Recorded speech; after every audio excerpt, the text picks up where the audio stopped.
Hi, and welcome to Infertility Unfiltered, where fertility experts and warriors are joining forces to provide you with tips, tricks, information, and all of the things that you need to take back control of your life and get your baby on board. Hi, I'm Jennifer Robertson, and today we are blessed to be joined by Dr. Laurie Johnson. Now, Dr. Laurie is a licensed marriage and family therapist and coach. She has more than 25 years of experience as a clinician, educator, and clinical supervisor. Specializing in women's mental health and reproductive health, Dr. Laurie helps her clients overcome the emotional challenges that come with infertility, including pregnancy loss and emotional trauma.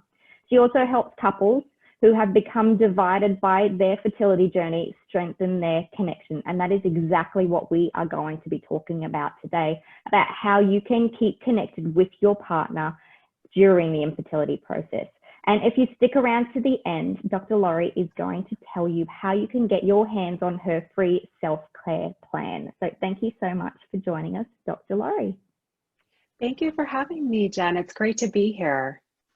Now, I would love to know just a little bit about what led you down this path, if you don't mind me asking. No, I don't mind at all. I love talking about my story and how I kind of came to be a couples therapist, and especially in this community. And I think like a lot of us, we're led to work with the infertility community because we have a sense of compassion, and also a lot of us have a personal connection to that. So while I was working with women struggling with infertility earlier in my career, it was really when I started to have my own struggles in the process that I think shifted how I saw working with them and providing support and care in a way that recognized that needs were not getting met in the field. So when I kind of went through my process and came out on the other side, as I like to call it, I rededicated myself to working with women and couples in particular, because I know what it's like as a clinician to go through trials and tribulations associated with infertility, but there's also something very different about and life-changing about going through it too, that I think has informed how I work and how I got here. Excellent. I love that. And I think it's so important that sometimes that we have walked through it, so we know the challenges that kind of come up. Now, today, the reason I want to talk to you is because this is something that a lot of people really struggle with. Not only just the infertility journey and the blows that come along, but how do you stay connected with your partner when they perhaps don't understand what you're going through as a woman, because we all have completely different experiences and things that we're going through. And I know that when I was on my fertility journey, I was so focused on me that I didn't even consider what my husband was going through. And while he looked like he was fine, which I'll be honest with you, kind of annoyed me sometimes, because it was like he didn't care. So can you kind of explain to us what the differences are and how we can come together and move through such a traumatic phase without it really splitting us apart? Absolutely. I think you bring up a great point in terms of just recognizing the differences in styles. And even though we recognize that difference between how women experience and process emotions, even though we know that intellectually, it's hard living through that.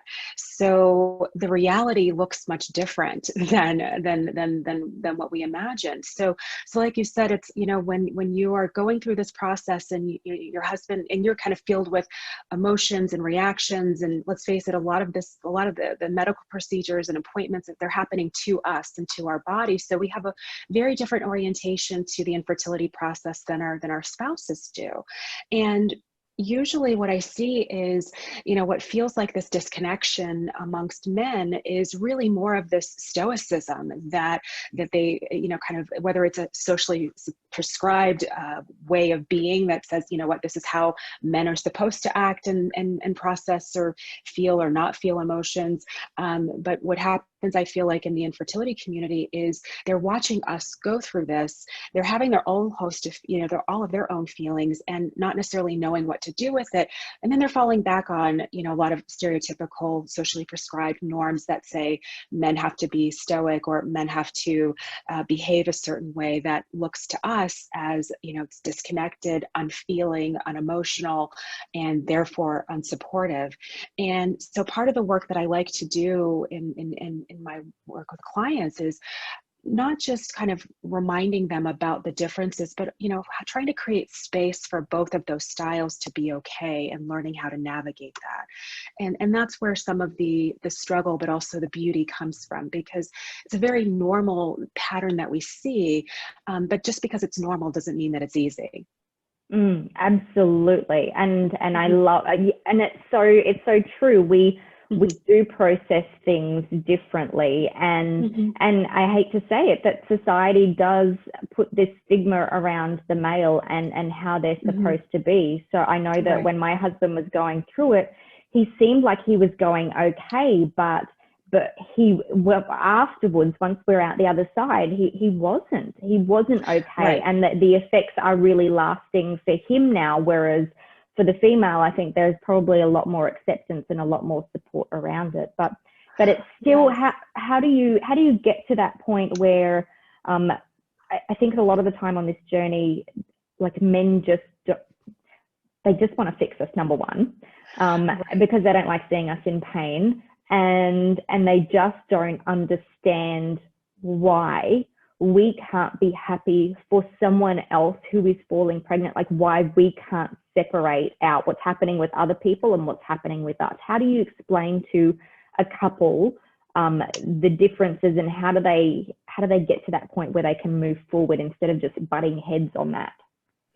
So in my work, I really try, I kind of, I do what I call like translating in terms of, that message that you hear, like they just don't understand what I'm going through.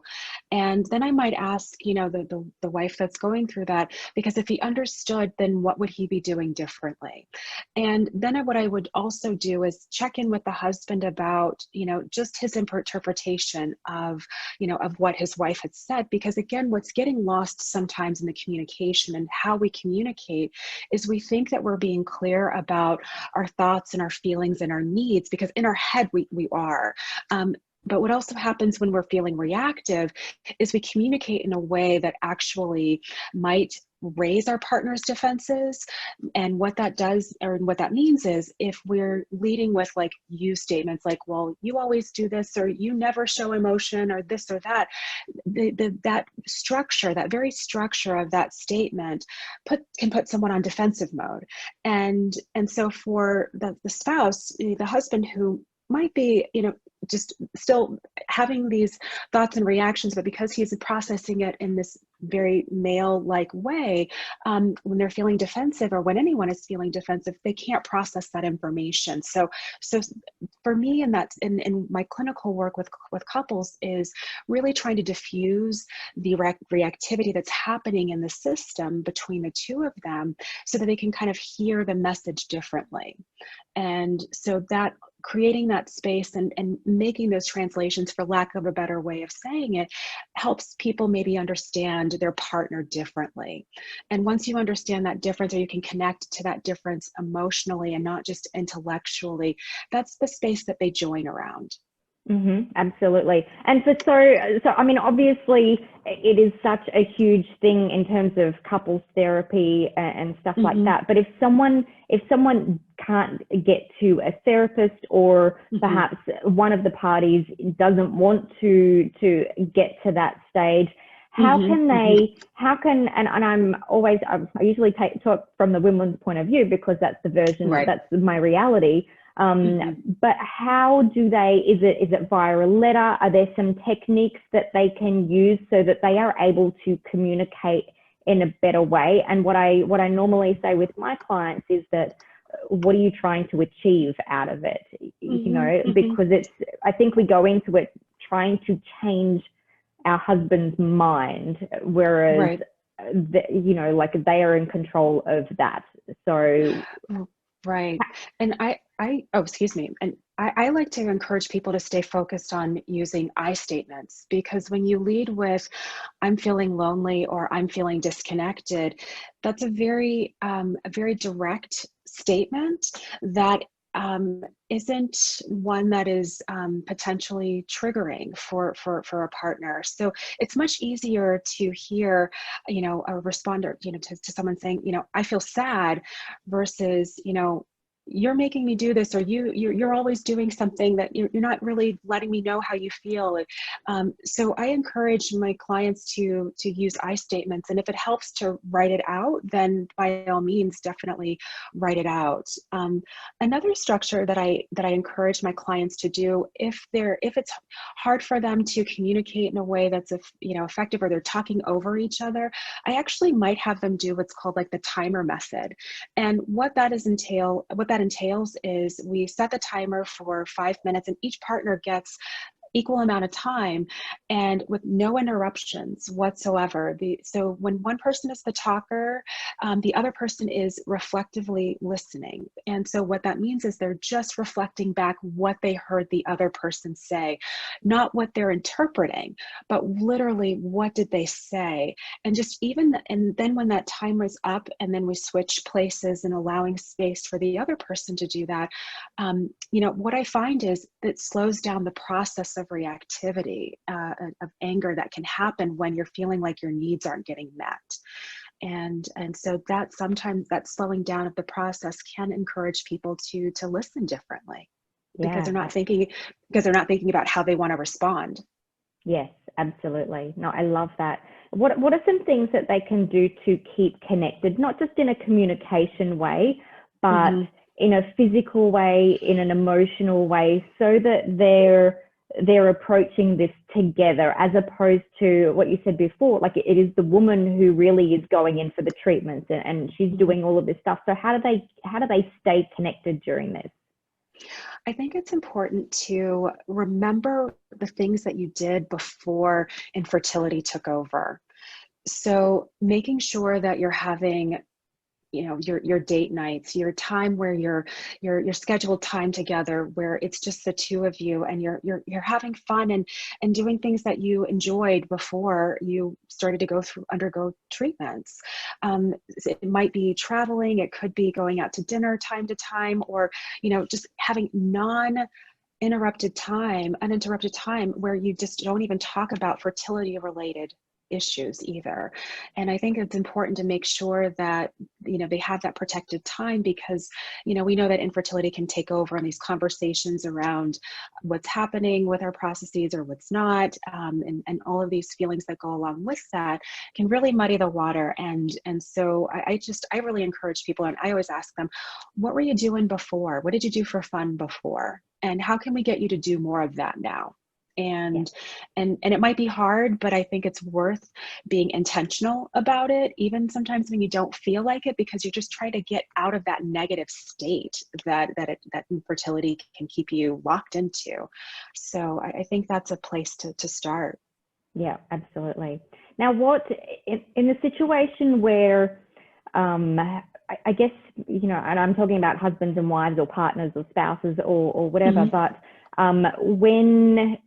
when you've got a husband who perhaps hasn't done a whole lot of research, I'm just conscious of the fact that there's so much support out there for women, and we can talk about these things a lot more open than a male can. So we know the way that we're feeling and reacting is somewhat normal, because we have that reality. We see other women going through it, and at the deepest, darkest places as well.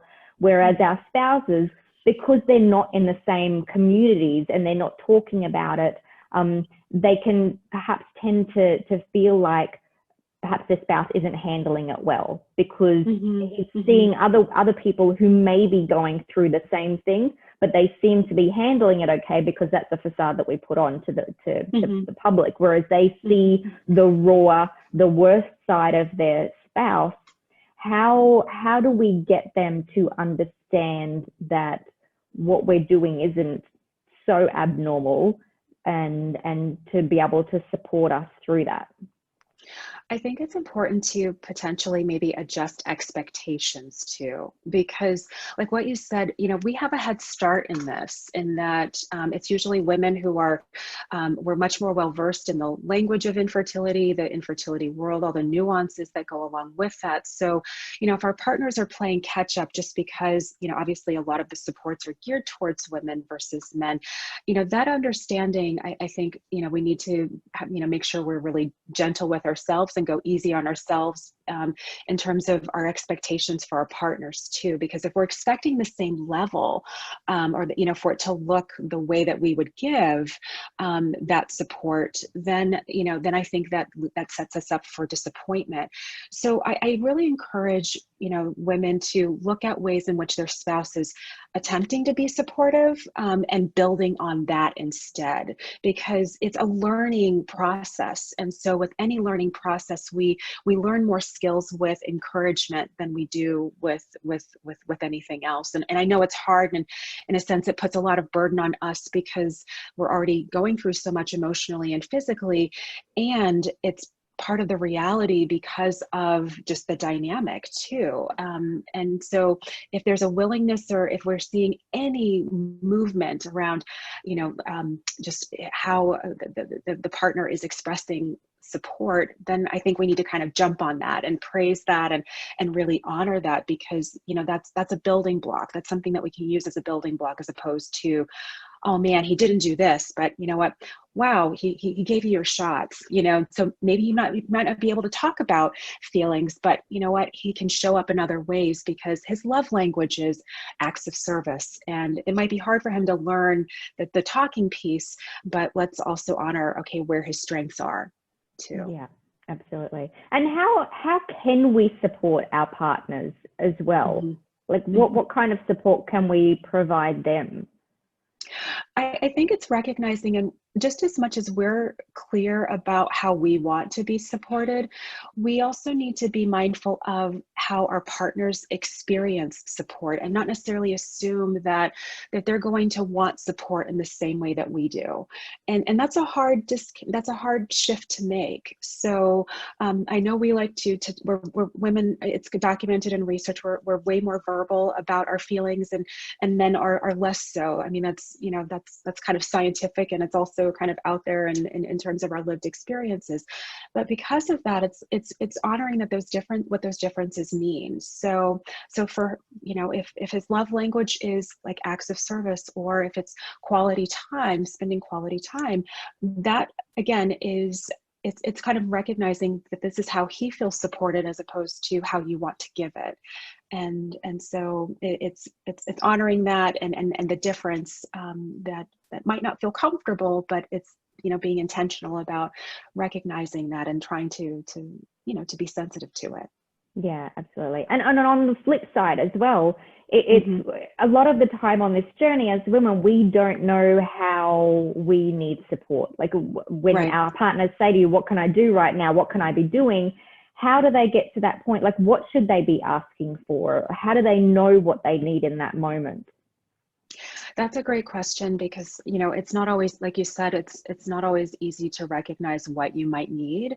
And so when I sometimes ask the question, it's like, okay, it's okay not, I might say it's okay not to know what you need right now. But I also might ask them, or start to offer suggestions, like if you did know, what would you say? And I know that's a weird question to ask, someone who's just said, I don't know, but sometimes just even imagining can be helpful in thinking about, well, you know what, I just need space. Okay, then let's go with that. Let's go with that. What does it look like when you just get space? Or if it just gives you a hug, what does that mean? Does that feel like enough? And that, just even starting there, can be a great way of building and figuring out, okay, this is one way that I feel supported, and this is my love language, or how I feel cared about in this way. Yeah, and I think it's really important as well. I guess our partners always kind of want to fix us and make us happy, and trying to give us solutions. So it's being able to tell them, okay, I don't want you to actually provide me with a solution. I just want to be heard, because I think a lot of the times on this journey, we really just want to be heard. Right, we do, and sometimes it might just like, yeah, like you said, just say, "I'm not sure. I just need you to listen," and leading with that, you know, again, if you notice, that's an I statement, and it's a very direct statement that I think, you know, men respond well to, and it's not a critical statement. It's not, you know, and sometimes when we ask questions of our spouses, or make requests, we have a tendency or can feel that can register to the men as somewhat critical.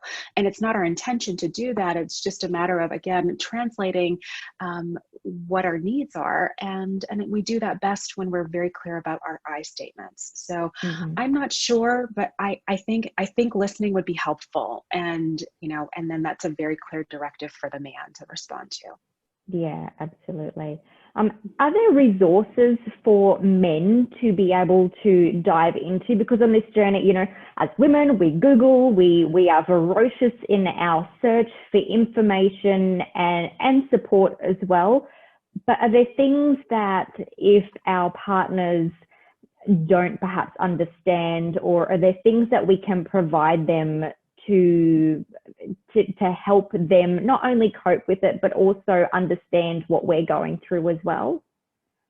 That's a great question because I think that I wish the literature were better about this. I still feel like the majority of the literature around, you know, infertility in couples and how it impacts couple relationships are written with women in mind. And so I think, you know, and usually, let's face it, when women are, even when we know that women are the first ones requesting therapy, and husbands are usually the last ones to come on board with that. So um, this desire to kind of get our husbands to be different can be, I think, a very frustrating effort. So I would just encourage women to focus on what they have control over and managing, you know, getting the support that they can therapeutically or through coaching around being as clear about their needs as they can. And sometimes changing, you know, just making changes around language and tone and behavior, because of what happens as part of the couple dynamic. We see that men can shift, some don't, but you know, but 9 times out of 10, we do see some shifts happening when we focus on ourselves too. So, you know, so I think that I know that I wish there were more resources, and I think that, you know, there might be something out there that I'm not aware of just yet. But specifically, all of the couples articles and resources still feel so very heavily like female centered, Yeah, and yeah. just yeah. But I think it's really important, exactly what you said. It's so important for you to focus on what's going on inside of you and do the Right. work on you, because then you're able to have like more helpful discussions. So Yeah. when it's emotionally charged and you're tired and you're not doing the things that you should be doing for yourself, then your Mhm. ability to communicate and just do anything in terms of connection is put off center. Now, I want to talk to you Mhm. about one of the big things in fertility with Mhm. couples, and it's sex. And we can't have Yeah. this conversation without sex. Right. And I Right. remember on my journey, sex became this thing, this struggle, because it was Yeah. a constant reminder every single month of what wasn't happening. And it was all of a sudden, you know, sex became not about connection or pleasure or anything like that. It became about having a baby, and then down the track it became about failure. So Mhm. what would you say, what do you say to couples who come to you and they come to you with their sex life in tatters, and you know, they're not quite sure what to do next? Absolutely. Talking about sex is a hard topic, and especially to come into a therapist's office or a coach's office, you know, and a stranger kind of asking them and talking to them about their intimate, you know, the intimate details of their life.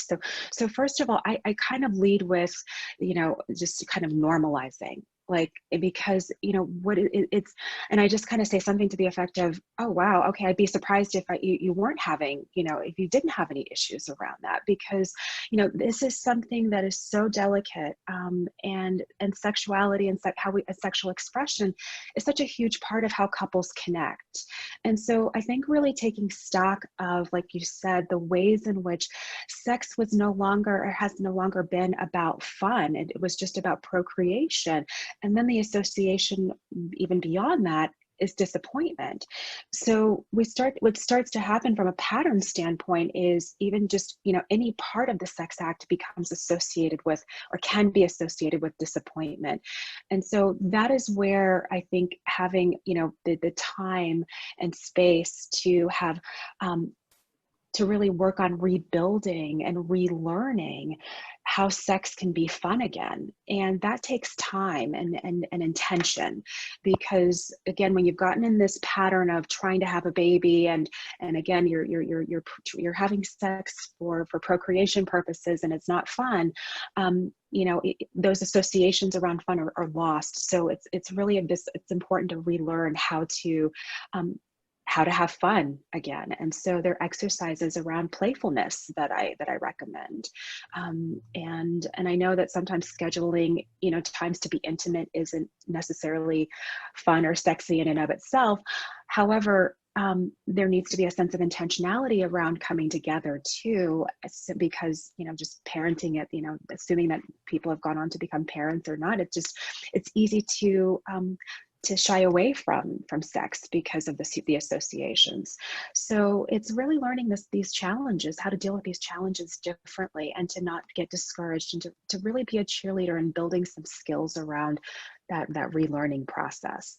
Absolutely. I love all of that. And I think this journey in itself, it's such a great, not that we would ever choose it, but it's such a great way to ensure that we are really building such a strong relationship based on communication and connection and all of those different things. Like if this is the test, really, if you're going to survive infertility, you're going to survive this, then I think it's a really great place to start. So thank you so much for joining us, Dr. Laurie. Now, how can people who are watching you find you and also get their hands on your free self-care plan? Yes. So if you go to my website, it's Dr. Laurie Johnson, DrLoreJohnson.com. And if you scroll to the bottom, there's my 6-step fertility self-care plan. And within that are definitely some specific instructions around honoring your relationship and staying connected. Absolutely. And I'll put those details in the show notes. Is there any one piece of advice that you would give to people who are going through this and struggling with their relationship? I would encourage them to stay focused on the process and remind yourself of, what made you a team to begin with. Infertility can be so divisive, and it can get you feeling like you're on a different side. But because you're feeling angry or feeling frustrated, it doesn't mean, or even experiencing that from your spouse, it does not mean that the relationship is doomed. It just means that you both are really in this struggle, and it's an unproductive struggle, but one that I have seen and believe that you can get through. But it's just learning how to navigate that differently, and to to create a different space and understanding so that you all can feel more connected. But translating that anger and recognizing that anger is really this fight for your relationship. Awesome. Thank you. And thank you so much for joining us once again. Thank you. And thank you for joining us as well. Now, if you enjoyed this interview as much as I did, make sure that you give it a like, share it, and subscribe to this channel as well, because this is just one of many amazing interviews with amazing people as part of the Infertility Unfiltered series. So thanks for watching.